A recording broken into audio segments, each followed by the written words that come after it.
Cette plante de 10 à 30 cm de haut est présente dans les lieux ouverts, les friches et proches des cultures. Il s'agit du souci des champs. On le reconnaît grâce aux terminaisons pourpres qui colorent la pointe des bractées. Une bractée est une petite feuille située près de la fleur ou du capitule et faisant partie de l'inflorescence. La bractée fait en règle générale la liaison entre le pédoncule et l'inflorescence.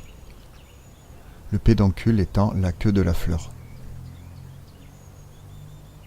D'un beau jaune d'or légèrement orangé, cette plante peut être utilisée en cuisine comme condiment préparé au vinaigre à la façon des câpres.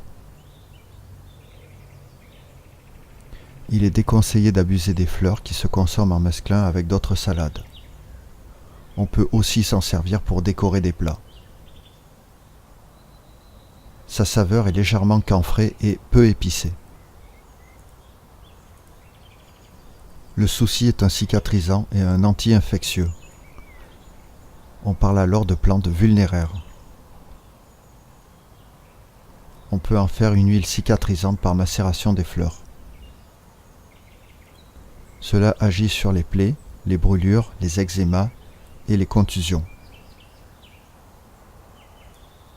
Sous la forme de teinture mère, le souci est antiseptique et antibactérien.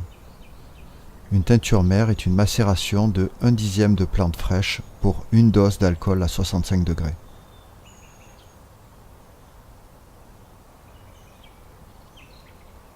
Le souci favorise aussi la venue des règles et en calme les douleurs. On dit alors qu'il est héménagogue. Le souci est sudorifique et diaphorétique, c'est-à-dire qu'il fait transpirer. Pourquoi chercherait-on à transpirer? Tout d'abord, cela permet de réguler la température corporelle. Ce que l'on sait moins, par contre, c'est que la sudation favorise l'évacuation des toxines et joue par conséquent un rôle de purificateur de l'organisme. On dit alors qu'il est dépuratif. En sachant tout cela, vous ne verrez peut-être plus le souci des champs de la même manière. Et prudence, comme toute plante médicinale, cela peut interagir avec d'autres molécules que vous consommez.